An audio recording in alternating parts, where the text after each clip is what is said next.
Hello student, good morning. हम लोग पढ़ रहे थे क्लास 9 की हिस्ट्री और यूनिट फर्स्ट हमारा कंप्लीट हो गया था। हम लोगों ने कल यूनिट 2 को इंट्रोडक्टरी लेक्चर में समझ लिया था।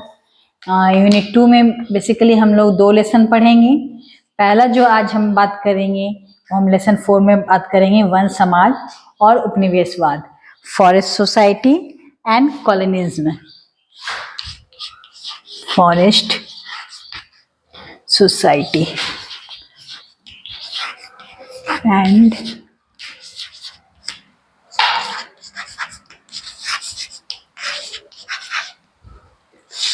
Forest society and colonialism, that's means one समाज और उपनिवेशवाद की बात करेंगे। तो हम इस लेसन में हम लोग जानेंगे कि वन में रहने वाले समाज में क्या समस्याएं हैं उनको देखेंगे। उपनिवेशवाद के समय में वन सोसाइटी के बारे में चर्चा करेंगे, उस समय का सामाजिक परिवेश कैसा था उसकी चर्चा करेंगे। हम जंगलों का इम्पोर्टेंट को समझेंगे और वनों का कैसे विनाश होता है, विलुप्त होता है, उसको जानेंगे आज के लेसन में। सबसे पहले हम अपने आसपास स्कूल की अगर हम बात करते हैं, घर की बात करते हैं, तो नज़र दौड़ाते हैं तो क्या देखते हैं कि उन सभी वस्तुओं को जिस पे हम यूज कर रहे हैं, मेनली किससे यूज हो रहा बना है, वो जंगलों के से बना हुआ चीज़ है। अपने हाथ में मैं ये बुक रखी हुई हूँ, इस किताब का कागज, तुम लोग जिसमें मेज पे बैठे हुए हो, कुर्सी जो है वो, फिर विद्यालय का दरवाजा, हमारी खिड़कियाँ विद्यालय की, ये सारी वस्तुएं जो बनी हुई है वो किससे बनी हुई है? जंगल से लाई गई लकड़ियों से बनी गई है। अगर मैं किचन में जाती हूँ, मसालों का यूज करती हूँ, तो वो भी क्या है, वो भी पेड़ पौधों से ही, जंगलों से लाए गए चीज़ों से ही बना हुआ है। मसाले, टॉफ़ी, सेलफोन का ये रेपर, फिर बीड़ी जो बनता है, तेंदुए के पत्ते, हमारे जितने भी खाद्य पदार्थ हैं, इसके अलावा जो मेडिसिन बनते हैं, है ना, चर्मरोधक रैगिन, जितने भी चीज़ें हैं, जड़ी बूटी, ये सब कहाँ से उत्पादन हो रहा है? जंगलों की चीज़ों से ही हो रहा है। लकड़ी, घास, इसके अलावा बांस, जलावन की लकड़ी, इसके अलावा हम लोग फल फूल खाते हैं, पशु पक्षी के घोंसले, जंगलों में जो भी आते हैं, ये सारी चीज़ें हम लोग कहाँ से पाते हैं? जंगल से पाते हैं। हमारे आसपास की जो भी चीज़ें हैं वो हम लोग कहाँ से प्राप्त कर रहे हैं? जंगलों से प्राप्त कर रहे हैं। तो जंगल हमारे लिए कितना इम्पोर्टेंट है, इसी के रिलेटेड हम लोग वन समाज के सोसाइटी के बारे में चर्चा करेंगे। और उपनिवेशवाद के आने के बाद इनके लाइफ स्टाइल में क्या परिवर्तन आता है, इसको भी देखेंगे। जब उपनिवेशवाद काल स्टार्ट नहीं हुआ था, तो अगर अमेज़न की जंगल की बात करें या भारत में पश्चिमी घाट के जंगल की बात करेंगे, तो एक ही टुकड़े के पौधों का करीबन यहाँ 500 से ज़्यादा प्रजाति देखने को क्या मिलता है? देखने को हमें मिलता है। लेकिन यह विविधता जो थी वो तेजी से क्या होने लग गई? विलुप्त होने लग गई। क्यों? क्योंकि अब क्या हो गया? औद्योगिकरण स्टार्ट हो गया। औद्योगिकरण के दौर में 1700 से 1995 की बात करेंगे तो 1.39 लाख, है ना, कितना? 1700 से 1995 के बीच में 1.39 लाख जो था वर्ग किलोमीटर जंगल क्या हो गया? दुनिया से क्या कर दिया गया? साफ कर दिया गया, सफाया कर दिया गया। और ये पूरे विश्व क्षेत्रफल का अगर बात करेंगे तो 9.3%, ठीक है, ये कितना? 9.3% जंगलों को क्या कर दिया गया? सफाया कर दिया। जो जंगल जो है वो क्या हो गए? विलुप्त हो गए। क्यों? औद्योगिक इस्तेमाल के लिए, खेती बाड़ी के लिए और चरगाहों के लिए, ईंधन की लकड़ियों के लिए, इसे क्या कर दिया गया? धीरे धीरे करके साफ कर दिया गया। अब एक क्वेश्चन रेज होता है, वाई डिफॉरेस्टेशन, है ना, वनों का विनाश क्यों? अब इसका आंसर ढूंढने का प्रयास करते हैं। तो जो ये वन विलुप्त हो रहे थे, सामान्यतः क्या कहलाता है? वन विनाश कहलाता है। अगर क्वेश्चन हमारा ये आता है कि वन विनाश क्यों, तो वन विनाश क्यों या क्या है, तो वनों के लुप्त होने को हम क्या बोलेंगे? वन विनाश कहेंगे। वन विनाश कोई नई समस्या नहीं है। हम लोग तो देखिए बात की है स्टार्टिंग से, वन विनाश जो स्टार्ट हुआ वो ग्रेजुअली हुआ, अचानक से नहीं हुआ, बल्कि क्रमशः हुआ, है ना। वैसे तो ये प्रक्रिया कई सदियों से चली आ रही है। हम लोगों ने कहा 1700 से 1995 तक के काल में 1.39 लाख वनों का क्या हो गया, सफाया हो गया। लेकिन औपनिवेशिक शासन के दौरान में इसमें क्या हो गई, वृद्धि हो गई और इसका व्यवस्थित ढंग से क्या होने लगा, कटाई होने लगा। अब हम भारत में आते हैं, भारत की बात करते हैं तो भारत को देखते हैं कि वन विनाश के क्या कारण हैं। कुछ कारणों पे गौर करते हैं, भारत के वन विनाश के कारणों को देखते हैं। तो सबसे पहले बात करेंगे जमीन की बेहतरी की। यहाँ पे भारत में अंग्रेज कब आए, 31 दिसंबर 1600 में। और हिंदुस्तान में इस समय जब अंग्रेज आए उस समय जो भारत का कुल भूभाग था उसका 1/6 हिस्सा भाग में क्या होता था, कृषि होता था। ठीक है, आज ये कितना हो गया है, आज पूरे भारत का 50% जो लैंड है उसमें क्या हो रहा है, कृषि हो रहा है। इसकी वृद्धि के क्या रीजन है, अभी अचानक तो वृद्धि नहीं होगा, तो इसकी वृद्धि का रीजन क्या है, जैसे जैसे आबादी बढ़ी डेफिनेटली क्या बढ़ा, भोजन का नीड बढ़ जाएगा। और जब भोजन का नीड बढ़ेगा तो जंगलों को क्या किया जाएगा, साफ कर दिया जाएगा, क्योंकि जंगलों में तो खेती नहीं हो सकती है, तो खेती क्या बनाना पड़ेगा, भूमि बनाना पड़ेगा। तो खेतों की सीमाओं को क्या कर दिया गया, बढ़ाया गया और औपनिवेशिक काल में खेती में तेजी से और भी फैलाव आया।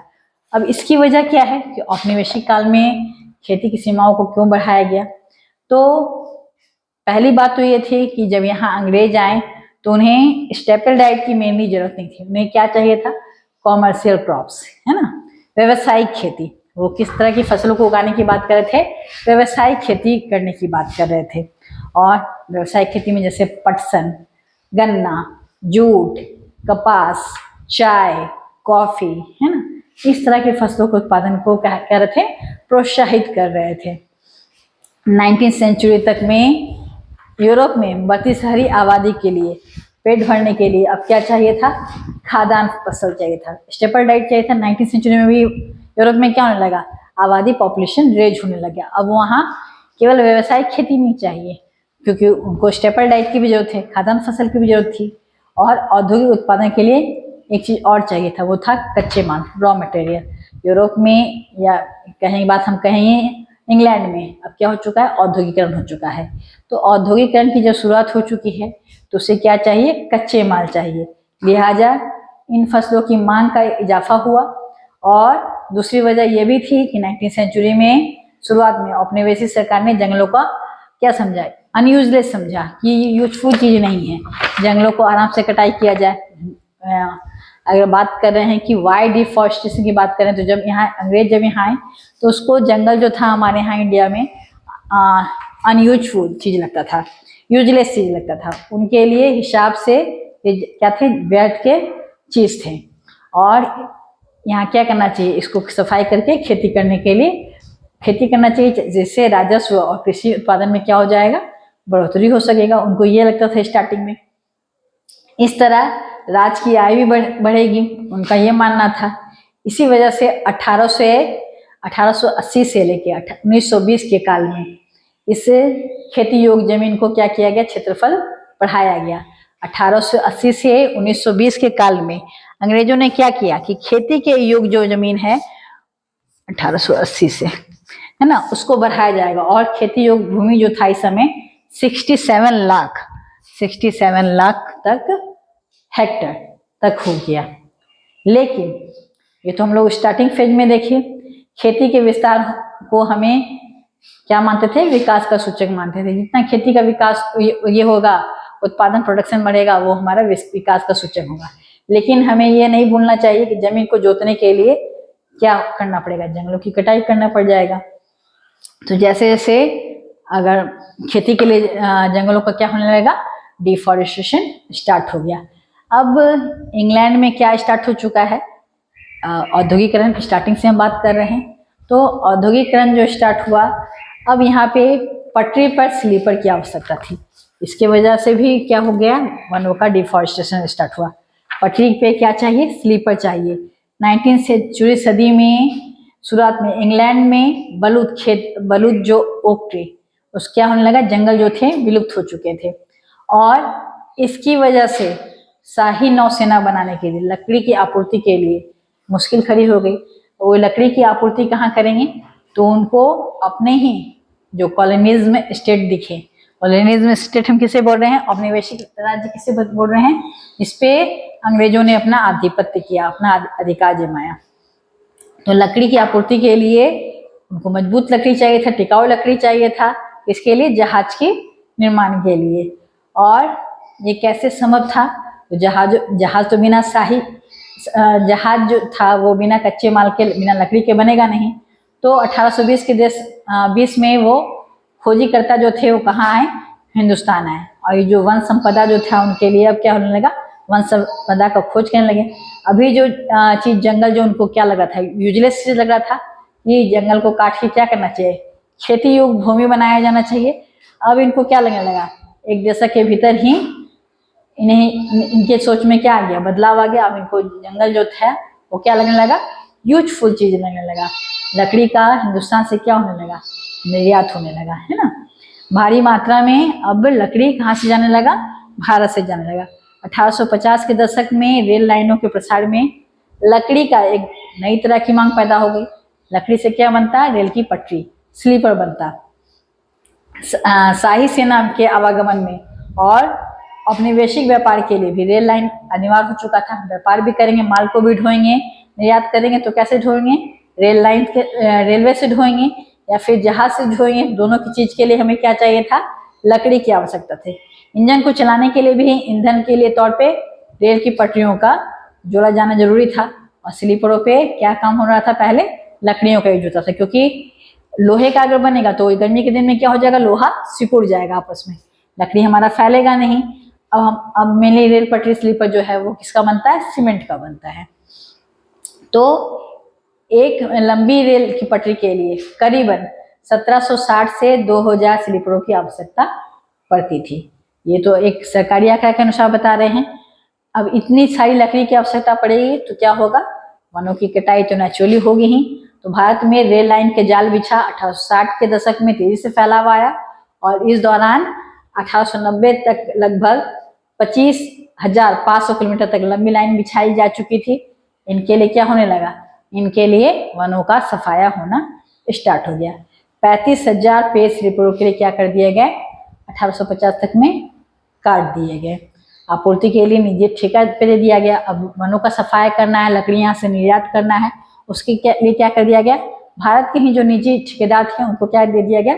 ठेका दे दिया गया। क्योंकि जंगल में अगर वो जाएंगे खुद से काटने के लिए तो जो वनवासी हैं वो क्या करेंगे? अपोज करेंगे, उसका विरोध करेंगे। इसलिए क्या कर दिया गया कि भारतीय ठेकेदार को ही ठेका दे दिया गया, निजी लोगों को, कि वो लोग क्या करेंगे? जाके वहाँ के वनों का सफाया करेंगे, वो अपने स्तर से हैंडल कर लेंगे, फिर उनसे माल खरीद लिया जाएगा। तो इन ठेकेदारों ने बिना सोचे समझे पेड़ काटना शुरू कर दिया। रेल लाइन के इर्द गिर्द जंगल का तेजी से क्या हो गया? सफाया हो गया। तो ये तो था कि स्लीपरों के लिए वनों का कटाई हुआ। इसके अलावा बागान खेती की अगर बात करेंगे तो यूरोप में चाय, कॉफी, रबर की बढ़ती मांग को पूरा करने के लिए, अब इन चीजों की पूरा करने के लिए ये लोग कहाँ देख रहे थे? अपने औपनिवेशिक कंट्री में ही नजर डाल रहे थे, है ना। वस्तुओं के मांग बनाने के लिए उनको क्या चाहिए था? बागान की खेती के लिए प्राकृतिक वनों को एक भारी हिस्सा साफ करना जरूरी था। और ऐसा इलाका इन्हें कहाँ मिलता? अपने औपनिवेशिक सरकार ने क्या किया? जंगलों को अपने कब्जे में लेकर विशाल हिस्सों में बहुत सस्ती दरों पर यूरोपीय बागान मालिकों को क्या कर दिया? सौंप दिया। और इन इलाकों में बाराबंदी कर दिया गया। जितने भी बागान ये खेती होंगे उसको क्या किया जाएगा? बाराबंदी कर दिया जाएगा। जंगलों को साफ कर दिया गया और यहाँ पे चाय, कॉफी की खेती की जाने लगी। तो ये तो था बागान खेती के लिए भी वनों का क्या हो गया? डिफॉरेस्टेशन स्टार्ट हो गया। अब हम बात करेंगे कि व्यावसायिक वानिकी की शुरुआत कैसे हुई, यानी कि कॉमर्शियल क्रॉप्स की शुरुआत कैसे हुई। इसको आज हम यहीं तक छोड़ते हैं। कल के लेक्चर में फिर से हम लोग कंटिन्यू करेंगे। Thank you so much.